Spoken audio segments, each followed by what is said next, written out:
So now that we've finished limits, we're going to go right into derivatives, and we're going to talk about slopes, right? The slope of a tangent line. So before we do that, let's talk about the slope of a linear function, which everybody knows is delta y over delta x, which means how fast does it change in the y direction compared to the x direction.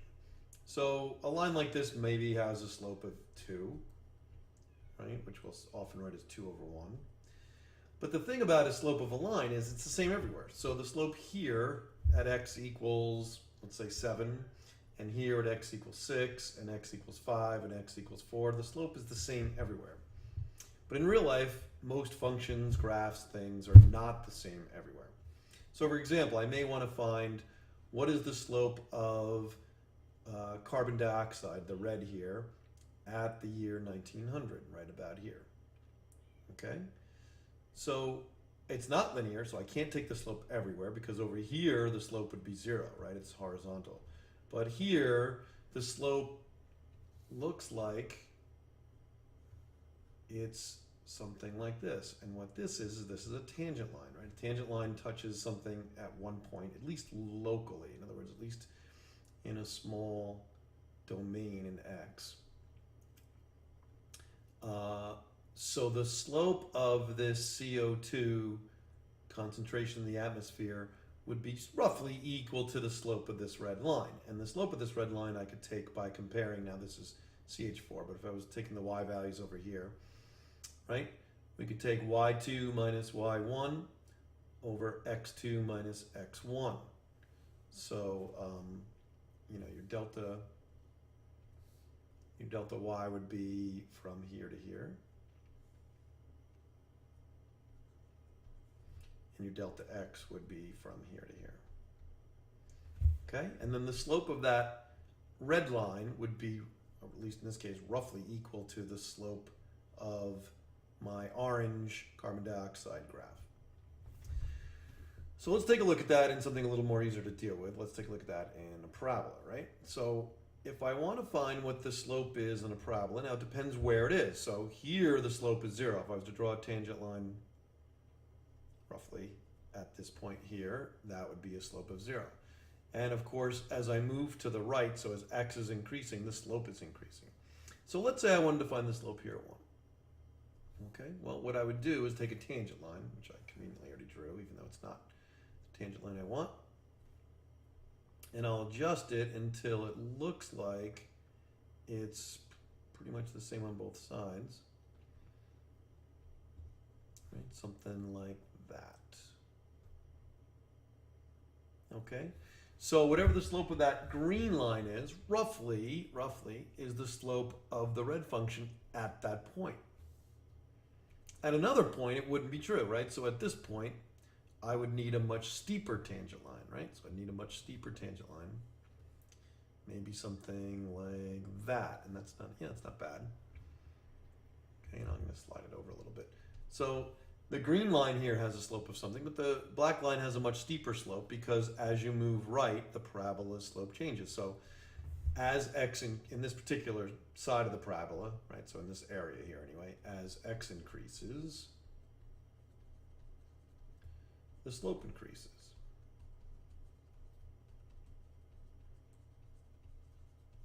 So the point here is, right, that the slope is not constant.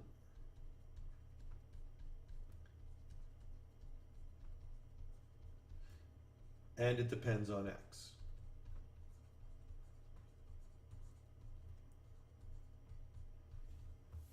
Okay, so here there's a numerical slope of something, and here there's another numerical slope. But generally speaking, the parabola requires an expression with x. So a line, right, a line, we just say the slope is 2, right? The slope is 2.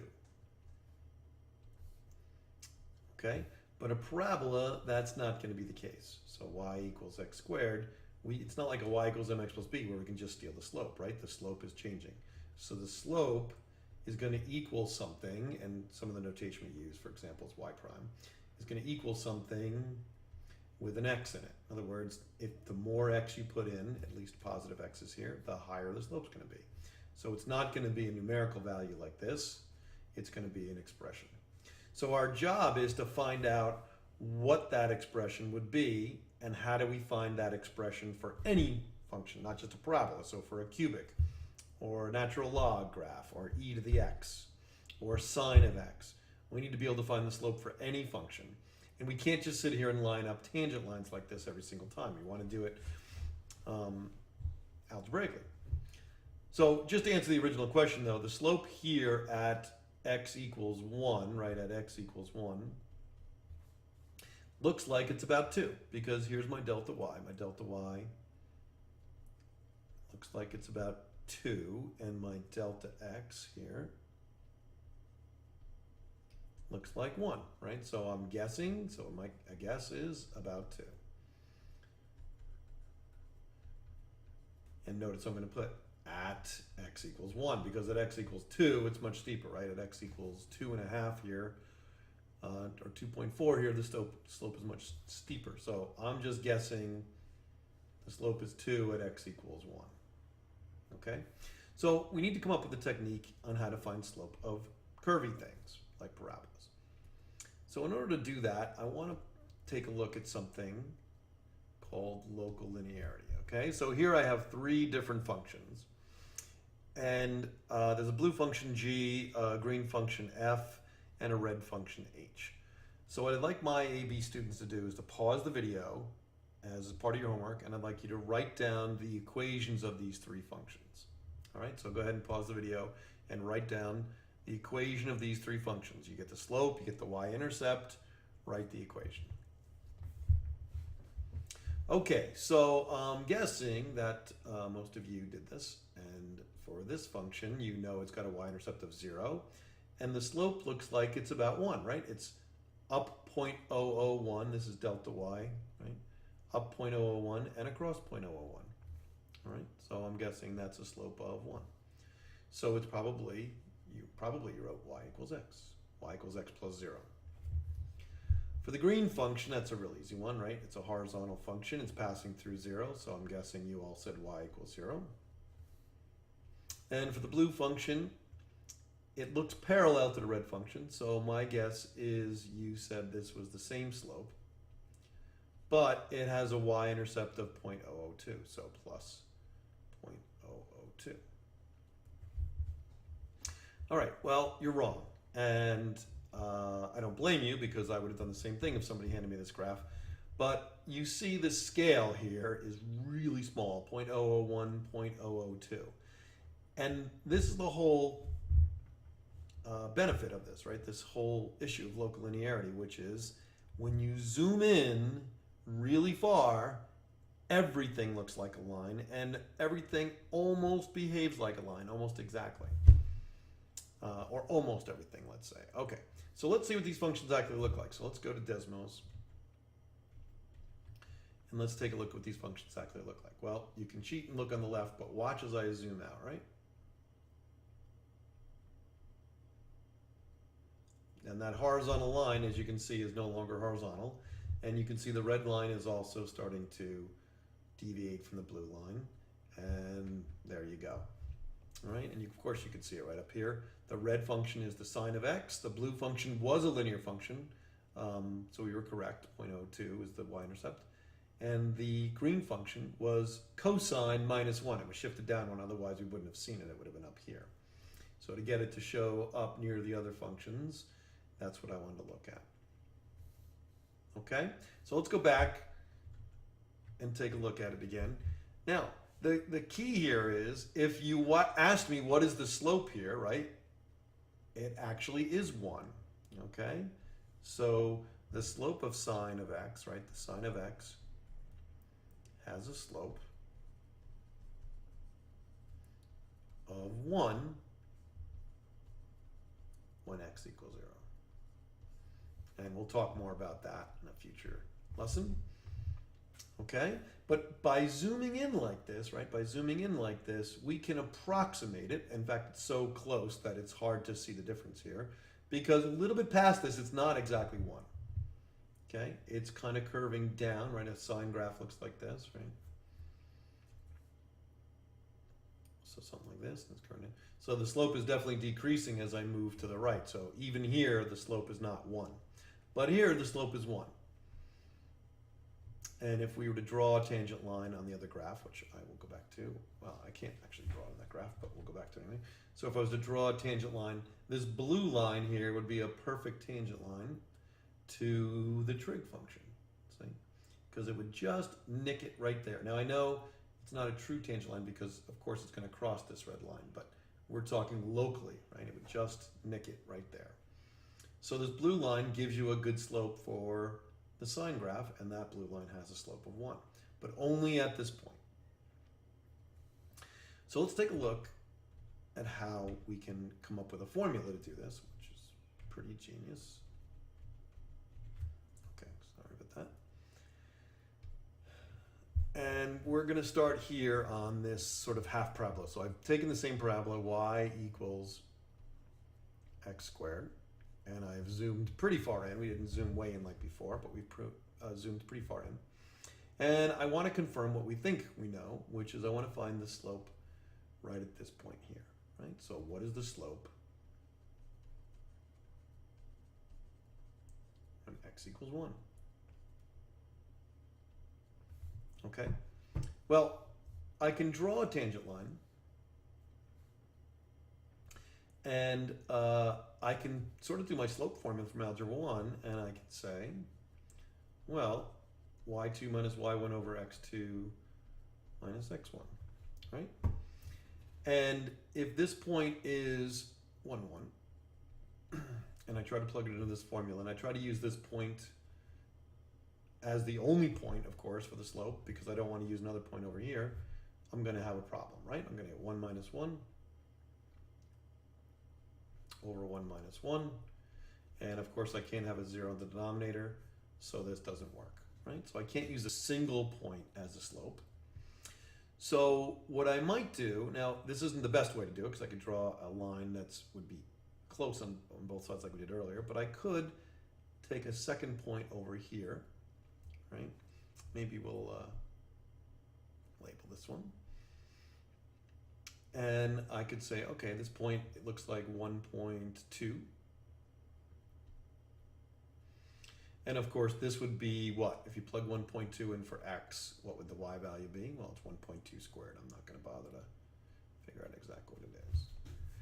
And what's going to happen is I'm going to get the slope of this line, but this line is not going to be perfect, right? It's not going to be the same exact line because it's going to deviate. So the slope of that line is going to be something like this.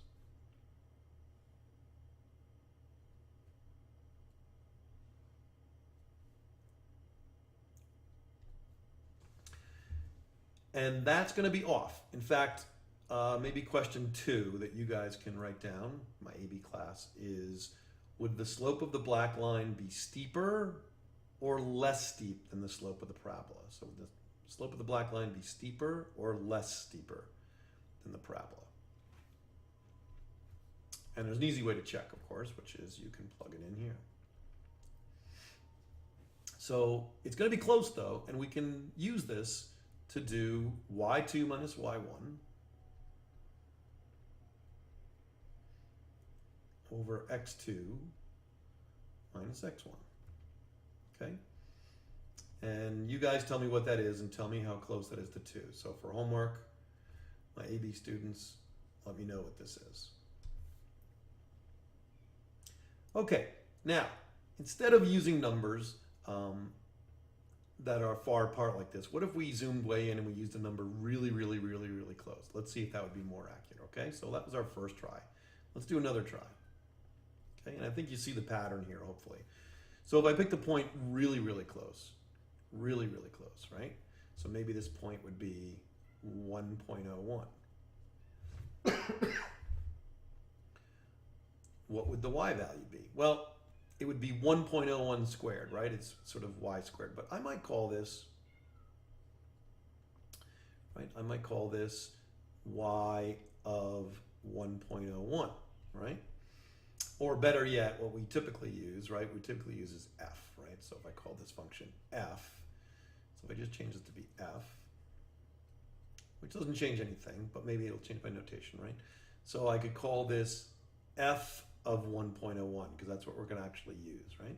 So this is the x value, right? And this is the f of x value, 1.01. And so my formula here, instead of writing the actual number 1.01 squared, of course, which I could, I'm just going to write f of 1.01. Now, what is what f of 1.01? You just plug it in here. Put 1.01 in, square it, you get f of 1.01. All right. Minus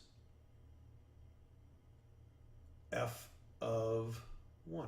Now, f of 1 is 1, so that's why we see over here we wrote the number 1 because we knew what the y value was. But I'm kind of switching slowly to this notation to show you how we can generalize this, right? And then down here actually is 0.01. Does anybody know why I just wrote 0.01? Well, because that number is the difference of these two numbers. That number is just x2 minus x1. This is the higher point here, right? So this is 0.2 and this is 0.1, right? 0.1. I really should put the 0.2 up here, right? So that's 0.2.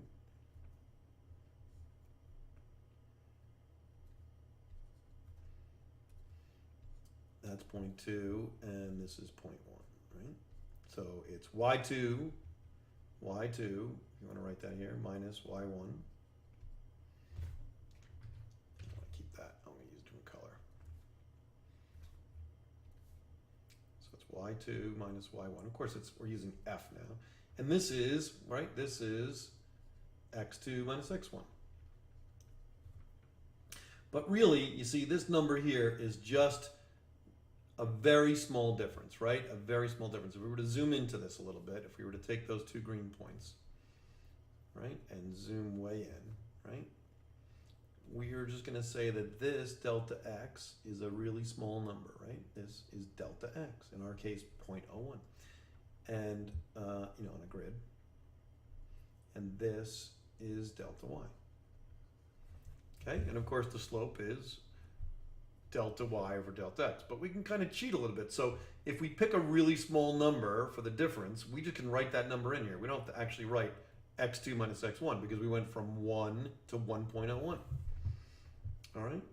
All right, so here it comes. So what we're going to do now is completely ignore both this function and this slope. But actually for homework, I want my AB students to find out what this would be, okay? So come into class tomorrow and tell me what the slope is. And what should happen, right, is this should be closer to the answer, right? This should be closer to the answer. And this should be not as close to the answer.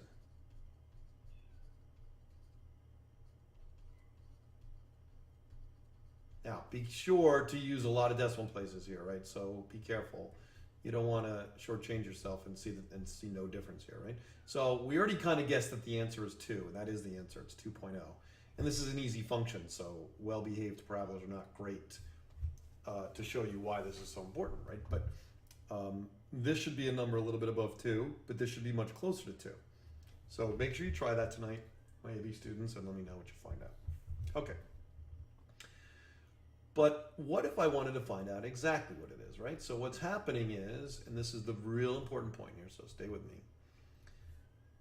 This number is small, but this number is really small. And if I did 0.0001, it would be even closer to the real answer. And if I did 0.0001, it would be really closer to the answer, right? So why don't I do this? Why don't I just say the limit as this really small number as delta x goes to 0, okay? So the limit as delta x goes to 0, okay? Now, what am I going to do? Well, in general, instead of using actual points here, why don't I just write f of x, but it's not f of x, right? This is f of x, but this is x with a little bit added to it. Let's take a look what I mean, this little bit. So this is f of x with a tiny little bit added to it, this 0.01. And I really want that to be small. In fact, I want that to be so small that it gets closer and closer and closer to 0. I want to take the limit of it and I want to make it go to 0. Okay? So instead of just writing 1.01, a really small number, I'm going to just say in general, I'm going to just take x and I'm going to add a tiny, tiny, tiny number, delta x.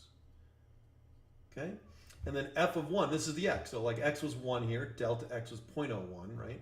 So that's 1 plus 0.01 and minus f of x. And then remember this yellow we talked about, this is just the difference of the x's, delta x. See? Delta x is these two subtracted. So down here I can just put a delta x. All right, so just watch as I talk about this in relation to this problem. Maybe we'll even do this problem here, right?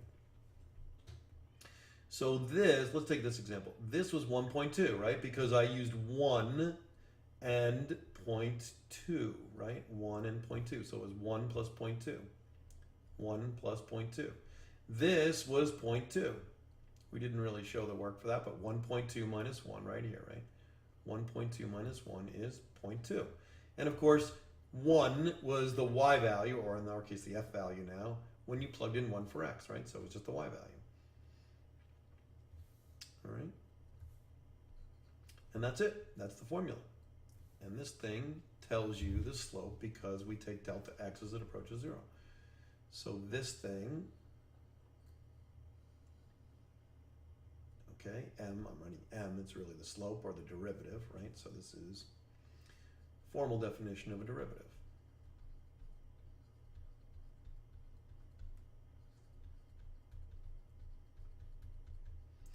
And so I want you to prove to me with our formula, so we're going to say f of x equals x squared, so we're going to take our parabola. It's the real easy one. And what you're going to do is you're going to plug f of x in here, right? So that's going to be f of x. You're going to put x plus delta x and replace x with that. And then you're going to divide it by delta x, and you're going to take the limit. And you're going to use one of our techniques of limits to make this limit happen, okay? So I want you to take the limit using this formula of this, well, not the limit of this, but the limit of that formula by using this for f of x. And the only thing I'm going to tell you to change, which we usually do, I did in this case, is delta x is kind of cumbersome because it's 2 letters, right? So what we usually do in the book, I'm going to change right now, is we just change the letter h. So h just represents delta x. I'm just going to throw an h in here to make your life easy, okay? So h is delta x. H is a really, really, really small number, right? Approaching 0. Let's trumpetize this. So it's really, really, really small number approaching 0. You see, we can't let it be 0. Well, approaches 0, right? We can't let it equal 0 because then this formula will fail. But now that we know what limits are, and we've learned how to take a limit as it approaches 0, remember, when we do limits, we don't care what the actual value is when it equals 0. We just care what it's approaching from both sides. And so even though we can never know the exact number by direct sub, using limits, we can find the exact number, and this will produce the slope of this. Remember, you're expecting an answer of 2. Well, at least when we plug in x as 1. So let's see what you get. But we also remember that we're expecting an expression, right? So back to here, we're expecting, here it is, right? We're expecting something that looks like this, right? We're expecting a number here and an x because we know that it depends on x, okay? So that's it. I want you to, my AV students, I want you to write this down, write this, well, you know x squared, and then write this formula down. You can use the h's, and then plug in all these values for f of x, right? Find f of x plus h, subtract f of x, divide it by h, find the limit as h approaches 0, and then we'll discuss more tomorrow.